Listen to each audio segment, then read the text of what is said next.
Hello guys, ito po yung ating bagong menu ngayon guys sa Parisan ni Diwata sa Pasay City, Jokni Boulevard. Ito guys, update lang natin yung ating binagoong baboy guys. Ito. So ito yung meron din silang bagong paksiw na bangus guys. Tsaka itong dinakdakan guys, oh. Tsaka meron din silang bagong dinuguan guys. Tsaka yung Bicol Express. Ito yung request natin kay Diwata. Oh. Meron na. Ayan. Siyempre hindi nawawala yung buto-buto.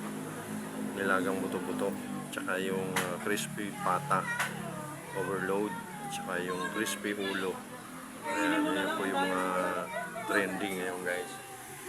So ayan sa dinakdakan guys. Only rice, 1 soft drinks, only sabaw. 130 lang po yan guys.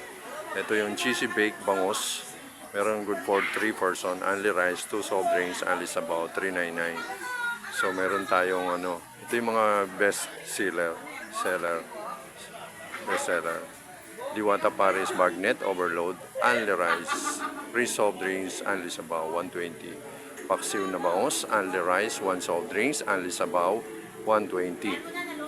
So sa crispy pata overload, good for 3 person, only rice, 2 soft drinks, only sabaw, 499. So dito naman sa Diwata crispy ulo overload, good for 5 person, only rice, 3 soft drinks, only sabaw, 899. So ano pang hinihintay nyo guys? Tara na dito sa Parisan ni Diwata guys. Marami silang menu guys. Ayan, pinakita ko na sa inyo kanina guys. So thank you so much guys for watching. So ito po guys, ito po yung ating mga kumakain ngayon sa kasalukuyan.